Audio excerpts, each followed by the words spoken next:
this list in our number 10 spot, we have Kate McCormick. This tombstone truly leaves one of the darkest and saddest stories I have ever heard. This stone reads, Kate McCormick, seduced and pregnant by her father's friend, unwed, she died from abortion, her only choice, abandoned in life and death by family. With but a single rose from her mother, buried only through the kindness of unknown benefactors. Died February 1876, age 21, victim of an unforgiving society. Have mercy on us. The story of what happened to Kate is obviously quite clear in the message and is truly an absolute nightmare. A trip to the cemetery is always a bit of a grim experience, but when you see something like this, it really does take it to a new level. All we can do is hope that wherever Kate is now, she is resting in peace and know that we haven't forgotten her or her story. Number 9, John Rennie. This next one here, honestly, it's not a bad idea at all. Back in 1832, a Welsh house painter named John Rennie passed away. His grave is quite unique. There's an inscription on his gravestone that's a grid, a big, massive, like a mathematical grid almost. It's 19 squares across and 15 high. In all of these spaces, there's letters that all make up the line, "Here lies John Rennie." For years, citizens thought that it was interesting, just a bit of fun to be remembered by, and if that was the case, clearly it worked. Now, thousands of us are looking like, oh, John Rennie, nice, cool idea. Others have a different idea. Some speculate John was trying to trick the devil in order to protect his soul after he passed. That's a bit different than a crossword puzzle, okay? I don't know, maybe the guy just liked wordles. Why does it always have to be something so dark? Why is it always curses? Why is he always trying to juke out the devil? I'll do the same thing for my tombstone, but once you decode mine, it just says, smash that thumbs up. They're like, what does that mean? Number 8, remember death. Ah yes, can't forget about that. Death and metaxas, can't forget. Turning the calendars back to 1794, a man named James Leeson was 38 at the time of his passing, which for the time is actually not bad at all. His grave is in New York and it's one of the most visited of all times. There aren't any crossword puzzles or anything like that, just a few symbols. So a little bit lighter. That's all there is on an otherwise standard headstone. There's an hourglass with wings, a flaming urn, and a stonecutter's tool, of course suggesting he was once a mason. There's one line at the top that was decoded a century later. In 1889, somebody figured this message out that appeared to be a Masonic cipher somehow connected to tic-tac-toe. Yeah, odd. The message decoded was, remember death. Yeah, we're not forgetting anytime soon, my guy. So now that we know this, those symbols become a bit more eerie. Hourglass with wings, that symbolizes time passing quickly. The flaming urn represents a soul's immortality. Lovely, lovely stuff. I'm just gonna have that cool S that we always used to draw in elementary school. Number 7, Paris catacombs. Ah yes, of course we have to include some catacomb creepiness in a part 2. These catacombs date back to the late 1700s, okay? When the city's cemeteries were piling up. And I mean that in a literal sense. So officials began moving contents from all over the city. They moved them all around the city to these abandoned mines. The catacombs were then opened in 1809. What a fun family excursion that must have been. Awesome. Bring nose plugs for the fam. They designed the catacombs with the walls of skulls to ensure that visitors would meditate on death. Yeah, I'm sure everybody who visits thinks of nothing else. I'm pretty sure we nailed it there with the wall of skulls. That ought to do it. In order to ensure this was the vibe of the room, there's also a phrase carved above the entrance. It translates to, stop, this is the empire of the dead. Cool, say no more, you got it, I'm on my way. There's also another message right underneath and it says, stop, in the name of love. And you're like, oh, that's a bit nicer. No, I'm just kidding. The second one was a lie. Number 6, a strange warning. Okay, just because we've been talking about graves does not mean that these messages have to be written or drawn out. Sometimes it can be as simple as leaving animal bones on the ground. That's a message. That ought to speak for itself, I'd say, no? You see that, I'm like, oh, see ya, on my way. This is your cave, no problem. I'll find the next one over. In St. Augustine, for example, the remains of a donkey were found buried underground. And judging from the skull, it had clearly been hunted down by humans. That's not the mysterious part. The mysterious part is that all of the bones were carefully separated, and there's no marks to suggest that any of these tools were used. So researchers believe this donkey wasn't even used for food. The limbs were placed to point north and south. They used a donkey as a compass. How rude is that? Of all the ways to go out. What if he wanted to point east or west, Give this guy a choice. What if he's not a fan of the north or south? Donkeys in that area of Florida in the 17th century, that's not bizarre by any means, but the way that the bones were buried, that's very odd. That's an odd message right there. Besides north and south, literally pointing, that is. We'll never know. Number 5, mythical carvings. Back in 2014, a 1700-year-old cemetery was discovered along the Silk Road, which are these ancient ancient highways rather, connecting China and the Roman Empire. In the city of Kucha, which is now northwest China, this cemetery was found along with 10 ancient tombs, one of which was referred to as M3. M3 didn't have any haunting messages per se, but it did contain several carvings of mythical creatures. There's the white tiger of the west, the black turtle of the north, the vermilion bird of the south, so far so lovely, and then there's the azure dragon of the east. So a little scarier on the back 9 there, that dragon part was a bit jarring. These mythical carvings represent different seasons and the heavens, but what could the other 6 carvings mean? Perhaps depictions of hell? Who's to say? Number 4, the ring of SECINIANUS. One ring to rule them all. And by rule, of course, I mean curse you and your entire family. This is why you don't steal from ancient tombs. Right here, listen up. This 12-gram gold ring, for starters, is massive. Its diameter is 25 millimeters, so unless you're wearing some sort of gauntlet, this ring is definitely gonna fall off your finger. Or you're Dave Bautista, then that would probably fit, I don't know. The ring had first been found in 1785. A farmer was plowing a field in Silchester Village, a village west of London known for its grim history.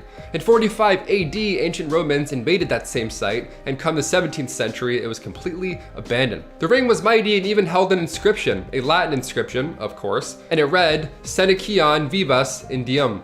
What does that mean? Well, we'll come back to it. When 1929 rolled around, new details surfaced, or resurfaced rather. The data from the ring matched an excavation that was done in the early 1900s, less than 100 miles away. A place called Lydney, that's where this ring is from. At the same site, a tablet was found recalling the Celtic god of healing and hunting, and how his favorite ring got stolen. Yep, there it is. Someone's pissed.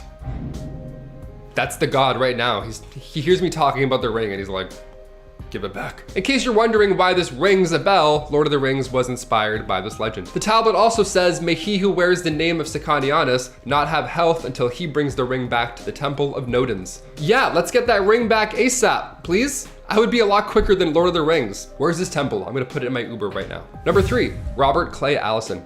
Sometimes you decipher a message on a tomb and it's peaceful, it's embracing the afterlife, especially ancient Egyptian tombs. The paintings you'll find, they're jaw-dropping. They're gorgeous. And then there's a tomb from the wild, wild west. It's not the same. It's not as much love in this tomb. For example, Robert Clay Allison. This man lived from 1840 to 1887. He was known as a rancher and of course, he loved to duel. On his tombstone, it reads, Robert Clay Allison. He never killed a man that did not need killing. That's so Western. That is the most Wild West tombstone ever. The first time I read it, I read that in Sam Elliott's voice. This guy, he loved to duel. I can't even do it, my voice can't go that deep. He loved to duel, I guess, I don't know. But he ended up dying from bad luck. Yeah, a wagon ended up rolling over his head in 1887 when he was 46 years old. What a way to go. The guy also didn't get a headstone for 90 years. And after 90 years, that's the best way they could sum up his entire life. Never killed a man who didn't need killing. Okay. Number 2, message from Egyptian afterlife. We're all curious about what happens after you die, but nobody celebrates the end of life like ancient Egyptians. Like I mentioned earlier, they would paint doors, leave valuables. Any new tomb we discover provides more hints as to what lies beyond. An ancient necropolis was discovered a few years ago in Egypt, and it contains dozens of coffins and a necklace that holds a message from the afterlife. This site is around 2,000 years old, and they're in the process of excavating it as we speak. But so far, the tombs and artifacts found belong to an ancient priestess. A message from the afterlife is pretty spectacular. Just, you know, don't let Rose from the Titanic near the necklace or else she'll toss it overboard. That was everybody during Titanic. No. Why would she do that? And finally, number 1, Terracotta Army. We're covering all the tombs this week, so of course in a part 2, we have to finish with the Terracotta Army. This is a massive, massive haunting tomb. The tomb of Emperor Qin Shi Huang, China's first emperor. In this tomb, we can find 8,000 statues, but they all have unique carvings on their faces, as if to suggest these are custom statues. All 8,000 of them. The emperor believed that after he had passed on, he would still have to face the spirits of all of his enemies. So he wanted to be prepared even after death. However, the emperor decided to close the tomb forever before the workers even had a chance to get out. He was worried his enemies had found out, so there's now lots of statues and dark history in this one. The dark message here is that the emperor felt like he needed another army for whatever lies after death. That in itself is pretty haunting. Why did he believe that? Why was so much work gone into something for after the fact. Now I'm scared about death. That's great. Look what you guys have done to me. Kicking off the list at number 10, Giles Corey. Out of the 27 people who had their lives taken away from them during the 1692 Salem witch trials, 19 were hanged, 7 passed away in prison while serving their sentence, and the last victim was Giles Corey. He refused to plead either innocent or guilty, and the law at the time states you can't be tried otherwise. So what they did next was unimaginable. As his tombstone hints towards, Giles Corey was pressed to death. The townsfolk laid a heavy board on top of the 81-year-old man, and then over the course of 2 days, boulders were slowly added, making the weight more and more unbearable. They were hoping that Giles would admit something, either innocent or guilty, but every time they asked him anything, Giles responded with, "More weight." Yeah, how epic is that? Extremely brave. But sadly, after 2 days of this torture, Giles Corey passed away. He fought for so long and did what he did because if he had gone either of the other 2 ways, Giles would have had his property taken away by the town. But since he passed away, not admitting guilt, he was still in full possession of his estate, which immediately went to his son-in-law. Yep, Salem witch trials. Not the craziest thing that was happening on this list, to be honest with you. Salem witch trials were, yeah, horrible. Pretty horrible thing to look back on right off the bat. In our number 9 spot today, we have Herman HARBAND. Herman decided to have a headstone made ahead of time before his death, but didn't even actually end up getting buried there, which is quite interesting. Herman had a message he wanted to get across, however, and he certainly did just that. It's actually a bit of a sad and terrifying story, and it really shows the place Herman was in when he made it. The stone reads, Herman HARBAND, born in 1918.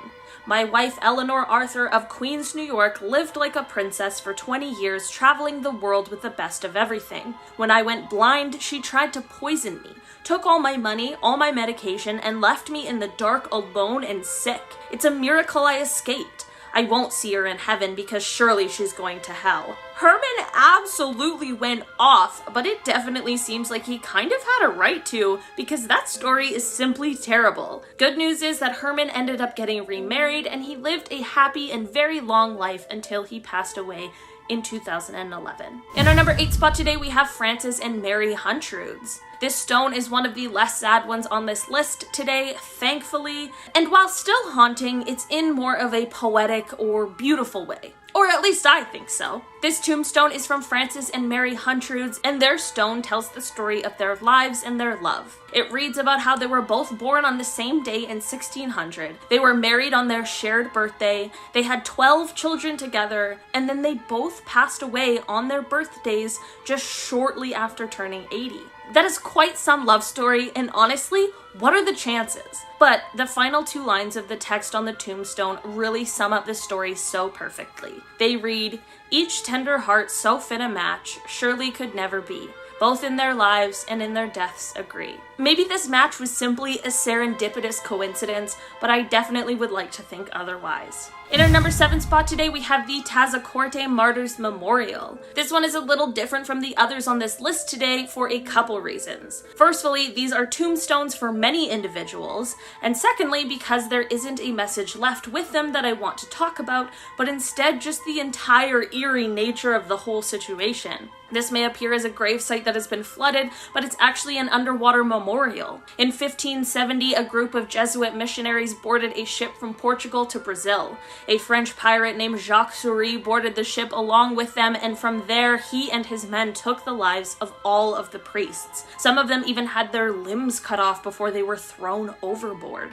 The lone survivor of this day was the ship's cook. The memorial features 40 crosses for each of the lives lost, and it is located near the area of the massacre, which is close to La Palma Island, 18 meters below the surface. I might be alone in this belief, but I think that there is just something extremely haunting about an underwater memorial. In our number 6 spot today, we have Jeremy Bibb Balasag. This tombstone goes hand in hand with an absolutely insane story about Jerry's life. The short of it is that Jerry, who is a professional wrestler, ended up vanishing after getting in trouble with the law. He was wanted for charges of fraud, and while no one knew his whereabouts for 6 months, when his mother picked up a magazine one day which featured the victims of the horrible cultist Jonestown massacre, she sadly saw her son's picture alongside all of the others. This led to there being a tombstone, of course, made for Jerry, although his body would have been already buried in California. So, this all happened in 1978, but let's flash forward to 1990. In that year, a man named Ricky A. Weta was arrested for attempting to take someone's life. He was fingerprinted upon his arrest, and who would have thought, Ricky turned out to be none other than the presumed dead Jerry. This whole story was of course huge national news because how could this have possibly happened? In the end, Jerry was caught and brought to justice a few separate times before he passed away in a prison in Nicaragua from a heart attack that was brought on by the heat in the prison, which is a whole separate issue we'll have to save for another video. In our number 5 spot today, we have Martha Jane Mary McCune.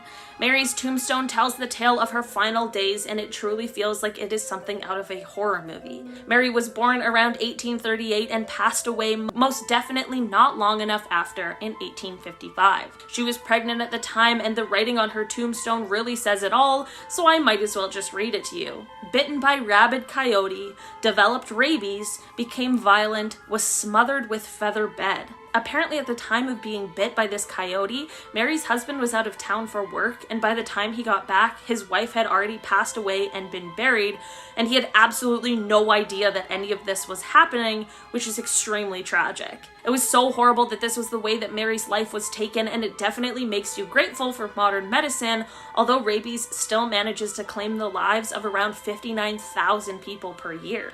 In our number 4 spot today, we have Mona HEROLD VANNI. This tombstone reads as a letter written to Mona from her children, but it certainly is not what you'd be expecting. Instead of the nice and lovely message you might think, Mona's 3 children detail what an absolute nightmare she was to them growing up. The stone reads, "To our mother. You spent your life expressing animosity for nearly every person you encountered, including your children. Within hours of his death, you even managed to declare your husband of 57 years an unsuited spouse or father. Hopefully you are now insulated from all of the dissatisfaction you found in human relationships."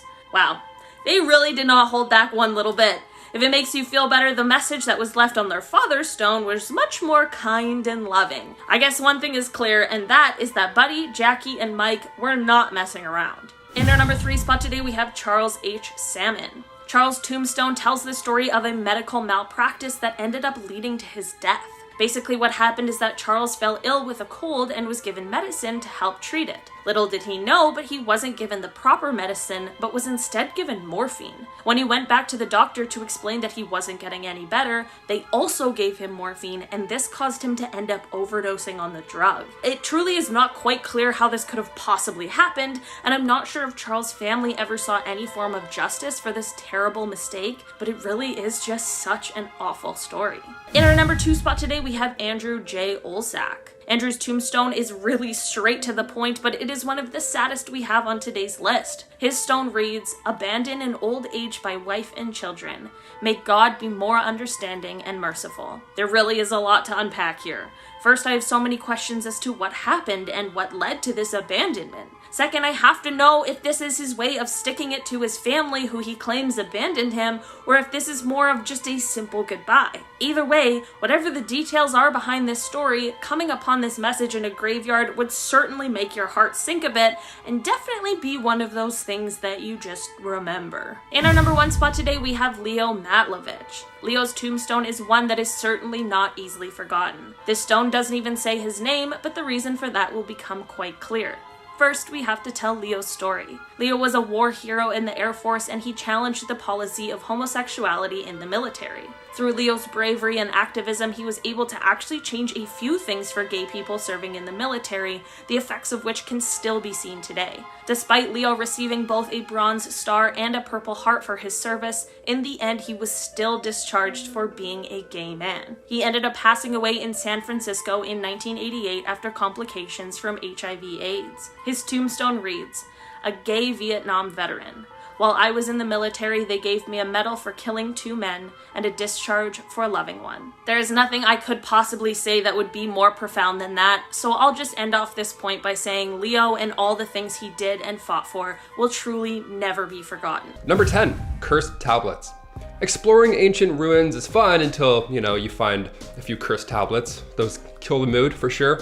Hate those. Back in 2020, around 30 lead tablets were found in Keramarikos, Greece. This was once Athens' main burial ground thousands of years ago, so this is a pretty sweet find. They found the tablets at the bottom of a 2,500-year-old well. But once they began translating the tablets, yeah, it makes a bit more sense why they found them in a well. They were cursed, definitely cursed. All of these tablets invoke the gods of the underworld. They implore the gods to cause harm to others. Yeah, imagine this is your first excursion and you find 30 cursed tablets. I'd be like, okay, well, guess I'm quitting. Guess this is my 2-week notice already. Dr. Jutta Storzek, director of the excavation, says they know that these tablets were to curse somebody, but whomever ordered the curse is still nameless. It's almost as if digging up ancient graves is a bad idea. I don't know, hence why we're on to part 2. Let's move on. Number 9, Ellen Shannon. Heading over to the late 1800s for this one, and I gotta warn you, this one is pretty dark. In 1870, we obviously didn't have the same safety requirements as we do today, like at all. For example, if you wanted to read before bed, you didn't have a Kindle back in the day, you didn't have an iPad, you didn't even have a nightlight, but you did have a kerosene lamp. Ellen had used R.E. Danforth's non-explosive burning fluid, and well, dare I say it, the obvious happened. Her tomb in Pennsylvania reads in memory of Ellen Shannon, aged 26 years, who was fatally burned March 21, 1870, by the explosion of a lamp filled with R.E. Danforth's non-explosive burning fluid. Yes, that's what it actually says. And it's a tragedy. That's a horrible way to go out, don't get me wrong. But I admire that the family boldly put R.E. Danforth publicly as the cause of death here. She put him on blast. Number 8, victim of the beast. Lily E. Gray was buried in Salt Lake City Cemetery back in 1958. This one is quite recent as far as tombstones go. This one is the most common looking as well. It's not monumental. I'm sure many have missed it in time. The message written on the stone back in 1958 says, Lily E. Gray, June 6, 1881 to November 14, 1958. Victim of the beast, 666. Now see, if that 666 wasn't there, I would be like, oh, maybe she was attacked by an animal, maybe like the beast was a natural phenomenon, like, you know, a surfing term for a large wave, or like a risky mountain trail, something like that. The 666 makes it quite specific on who they're referring to here, so that's pretty haunting. The beast sounds like something sinister, something from the underworld. In the book of Revelation, the beast is literally the Antichrist. Not sure what happened here, but the area was also known to have followers of Aleister Crowley. Crowley also referred to himself as the Beast 666. It sounds like an old Hotmail when you add numbers, doesn't it? The Beast 666. Add me. Number 7, the Ouija board. The fact that you can just buy a Ouija board from a Toys R Us now is hilarious to me. That's so creepy. They have glow-in-the-dark Ouija boards. Yeah, just in case the lights go out and you still want to communicate with the dead. And, you know, glow in the dark is fun. It's like people want to get possessed nowadays, right? Where did all this Ouija board madness start? Well, it began with Elijah Bond. Bond was the first person to ever patent the Ouija board, which is a scary feat in itself. A lot of questions already. But when he was buried, he was laid to rest in an unmarked grave. Now that was back in 1921, mind you, and it wasn't until 2007 until his resting place got an upgrade. A man named Robert Merck found his spot, raised money to get him a tombstone, and of course, it had to be a Ouija board. Yeah, if you have any words you want to say, any fan questions, bring your own easel, go ask away. Number 6, specimens. Specimens, yeah, not very large either. This one is a very small tombstone. This one is found in a cemetery near an Ohio asylum. There's actually 2 of these headstones. Both of them say specimens. Again, specimens, just that's it. The fact that these stones are the size of a shoebox also makes it even more chilling. This psychiatric facility was the first state-supported asylum in the US. Its history was dark in the early experimental treatment days, so perhaps these headstones could be body parts. You knew I was gonna say that. It's bad. It's all bad. The list gets worse, dare I say.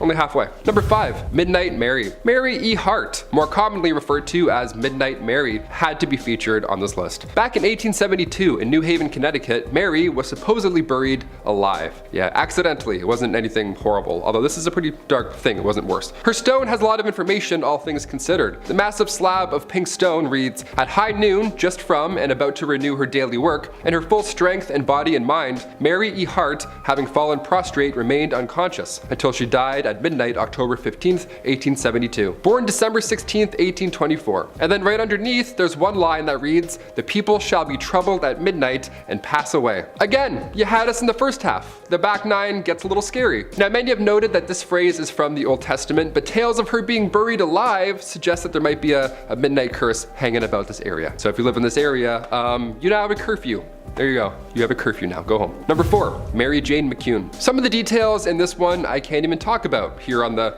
Tube of You. It's really dark, really, really dark. Mary Jane McCune was the wife of one James Farrar. She was born in 1838 and passed away later in 1855. quite young. Now, with many of these tombstones, they can be pretty sparse with details, like specimens, for example. Or you can explain as much as you can in that one block, spread awareness to the public, like, any lamp mishaps. Both can be haunting to read. Underneath Mary Jane's name and dates is a message on how she passed away. Mary Jane was bitten by a rabid coyote, developed rabies, became violent, and was smothered with feather bed. Wild. The story even recalls that the husband James was away for work at the time and found out what happened only when he got back. That is so tragic. That's the thing with these old resting places. They have tons of information because, well, that was it. That was your legacy. Literally written in stone. It's like so many characters or less to explain how you died horribly. Number 3, Eugene. Humans are odd, okay? Before we get into these last few, the ancient tombstone curses, first we have to look back to 1929 and how not to preserve a mummy. Yeah, let's do it. 1929, Ohio, a corpse just appeared on the road, out of nowhere. We love those. There was even an address found on this man's body, but it was an empty plot of land once they followed through. They had no name for this body, so they named him Eugene. Yeah, they named him after a local neighbor. Yeah, hey, we're gonna name this dead guy after you. Is that cool, Eugene? No? Well, too late.